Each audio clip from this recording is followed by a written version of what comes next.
Hello बेटा, कैसे हो आप सब अच्छे? ओके बेटा, I am your teacher from SS convent school भोपियामो प्रतापगढ़। तो चलिए जल्दी से हम लोग 7वीं क्लास के बच्चों अपनी पाठ्य पुस्तक सुगंधा निकालते हैं। जी हाँ, और जो चैप्टर पढ़ रहे हैं हम लोग उसको और अच्छे से बेटा समझते हैं, है कि नहीं? यस। और वो चैप्टर क्या है? भिखारिन।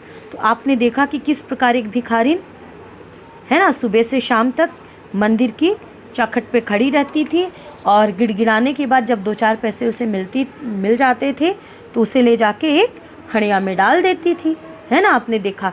और एक पता नहीं कहाँ से एक छोटा सा बच्चा उसको पास आ गया और फिर उसको अपना बच्चा कहने लगी, उसको पालने पोसने लगी। ठीक है बेटा, अब आगे देखते हैं कहानी। काशी में सेठ बनारसी दास बहुत प्रसिद्ध व्यक्ति कि काशी में कौन है? एक सेठ है बनारसी दास, बहुत प्रसिद्ध हैं। बच्चा बच्चा उनकी कोठी से परिचित है और यानी इतने प्रसिद्ध हैं कि हर एक बच्चा है ना उस बनारस का उनकी कोठी से, उनका जो महल है, घर है उनका, उससे परिचित है। बहुत बड़े देशभक्त और धर्मात्मा है। और वो क्या है? बहुत बड़े भक्त और धर्मात्मा भी हैं। धर्म का उनका बड़ा पक्ष है और वो धार्मिक व्यक्ति भी हैं। दिन के 12 बजे तक यह सेठ स्नान ध्यान में संलग्न रहते हैं। और कब तक? 12 बजे तक, है ना। ये नहा धो के भगवान की भक्ति करते हैं। उनकी कोठी पर हर समय एक भीड़ लगी रहती थी और उनकी कोठी पर हमेशा क्या रहती थी? भीड़ लगी रहती थी। कर्ज के इच्छुक तो आते ही थे, परंतु ऐसे व्यक्तियों का भी तांता बंधा रहता था जो अपनी पूंजी सेठ के पास धरोहर के रूप में रखने आते थे। और देखिए, कर्ज मांगने तो लोग आते ही थे इन सेठ के पास, लेकिन ऐसे भी लोग थे जो क्या करते थे कि उनको ऐसे लगता था कहीं मेरा धन चोरी ना हो जाए, है ना। तो लोग क्या करते थे, उनके पास अपनी जो संपत्ति है ना, उसको रख के भी चले जाते थे, जैसे आजकल बैंक में लोग रख देते हैं। सैकड़ों भिखारी अपनी जमा पूंजी इन्हीं सेठ जी के पास जमा करते थे और सैकड़ों भिखारी अपनी जमा पूंजी इन्हीं सेठ के पास जमा करके रख देते थे। ठीक है। अंधी को भी यह बात ज्ञात थी और वो जो अंधी थी भिखारिन, उनको भी ये बात पता थी, किंतु पता नहीं वो अपनी कमाई या जमा करने में क्यों हिचकिचाती रही। लेकिन ना जाने उसके मन में क्या संकोच था या कैसी भावना थी, वो हिचकिचाती थी ये चीज़ करने से। ठीक बेटा, आगे। उसके पास काफ़ी रुपए हो गए थे।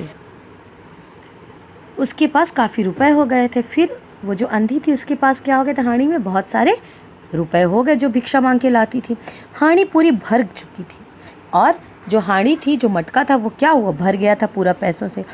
उसको शंका थी कि कोई उसका धन चुरा ना ले और उसको ये भी आशंका थी कि कहीं कोई चोरी ना कर ले उसके धन का।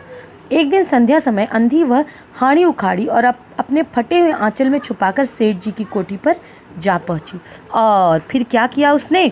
सेठ जी का नाम तो उसने सुना ही था।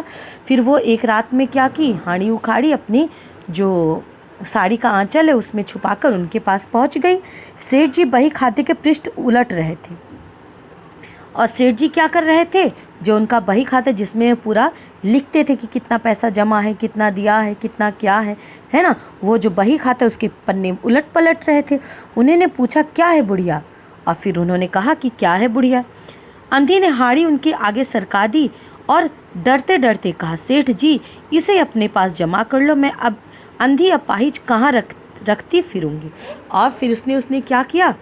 जो हाड़ी थी वो सेठ के सामने रख दी और बोली, सेठ जी इसको अपने पास जमा कर लो, मैं अंधी हूँ, अपाहिज हूँ, मैं कहाँ इसको रखती फिरूंगी, कहीं कोई चुरा ना ले। सेठ जी ने हाड़ी की ओर देखकर कहा, इसमें क्या है? फिर सेठ जी ने पूछा उससे कि इसमें क्या है?